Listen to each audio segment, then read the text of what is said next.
وہ سکینہ شام کے زندان میں سو گئی۔ اللہ اکبر، جہاں گزری ہوگی جناب رباط کے دل کے اوپر، جہاں بزرگ بھی بیٹھے ہوئے ہیں، میں ان سے ایک سوال کروں گا کہ آپ نے اپنی پوری زندگی کبھی دیکھا کہ خدا نہ خواستہ کسی بچے کا انتقال ہو جائے تو اس بچے کی میت کے ساتھ اس کی ماں بھی قبرستان جائے اور اس بچے کی قبر کو بنتے ہوئے دیکھے؟ ارے بس تاریخ انسانیت میں صرف رباب ایسی ماں ہے کے در سے کربلا میں علی اصغر کی قبر کو بنتے دیکھا، زندان میں سکینہ کی قبر کو بنتے دیکھا۔ اور بعد سکینہ جب شام میں انقلاب آیا ہے، یزید کو مجبوراً رہا کرنا پڑا، اس لیے کہ کیفیت جو ہو چکی تھی کہ شام کے چھوٹے چھوٹے بچے ہاتھوں میں پتھر لیے ہوئے قصر یزید پہ آتے تھے، پتھر مار کے کہتے تھے یزید حسین کی اس 4 برس کی بیٹی نے کیا خطا کی تھی، تیرے مظالم کی وجہ سے زندان میں دنیا سے رخصت ہو گئی، رہا کرنا پڑا۔ اس مجنون نے امام سجاد کو بلایا، لیکن بہت ظلم کیا دربار میں، ایک مرتبہ پھر مسند پہ وہ بٹھا دیا، لیکن ایک مرتبہ سامنے ایک تخت رکھا ہوا تھا، اس میں کپڑا پڑا ہوا تھا، اس کپڑے کو ہٹایا، اس میں سونا اور چاندی درہم و دینار رکھے ہوئے تھے۔ ایک مرتبہ مجنون کہتا ہے علی ابن حسین، یہ جو سونا اور چاندی درہم و دینار ہے یہ تمہارے بابا کا خوبہ ہے۔ میں یہ سننا تھا کہ ایمان تڑپ گئے، یزید اگر خوبہ دینا چاہتا ہے تو مجھے نہ دے، روز قیامت اس ماں کو دینا جس نے چکیاں بھی اس کے پاس آتا ہے۔ اگر خوبہ دینا ہے تو میرے جد رسول خدا کو دینا۔ اور ایک مرتبہ حداد کو بلایا، کہا ہتھکڑیوں بیڑیوں کو کاٹ دو۔ حداد نے ہتھکڑیاں کاٹی، بیڑیاں کاٹی، اب تک تو میرے جملوں پہ نہیں رویا، کم سے کم امام کے جملوں پہ رو لے۔ آپ کے وقت کے امام نے زیارت نائیہ میں کہا سلام ان ہاتھوں پر جن کا کوئی ہتھکڑیاں کھا گئی۔ وہی قریب ہے۔ ایک مرتبہ حداد نے ہتھکڑیوں کو کاٹا، بیڑیوں کو کاٹا، کمر سے لنگر کو الگ کیا، لیکن چاہتا تھا کہ توق کو نکالے۔ امام بیٹھے ہوئے ہیں، بہت غور سے پہلے توق کو سامنے سے دیکھا، ہمت نہیں ہوئی، داہنی جانب سے دیکھا، بائیں جانب سے دیکھا، پس گردن دیکھا۔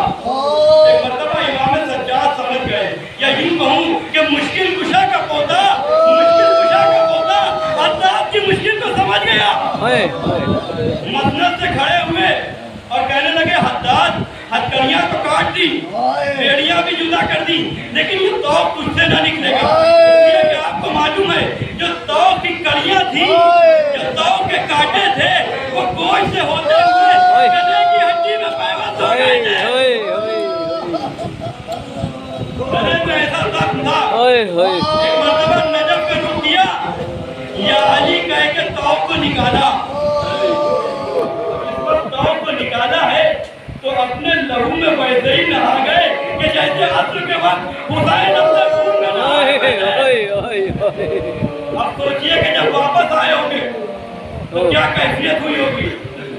جناب زینب کبریٰ کے دل سے پوچھئے، ایک مرتبہ زینب نے جب یہ منظر دیکھا کہ سجاد یہ کیا عالم ہے، نہ ہتھکڑیاں ہیں نہ بیڑیاں ہیں، کہ بھوٹی اماں یزید نے ہمیں رہا کر دیا، میرے نام تم نے کیا کہا؟ کہ بھوٹی اماں میں نے کہہ دیا کہ پہلے آپ سے مشورہ کروں گا۔ ارے سلام اس بیوی پر جنہیں کبھی آقا حسین نے مشورہ کیا اور کبھی امام سجاد نے کہ سجاد بھئی اگر آپ بیٹھ سکتے ہو تو میری گزارش ہے کہ بیٹھ جائے، اور اگر کوئی معذوری ہے تو اس طرف آ جائے۔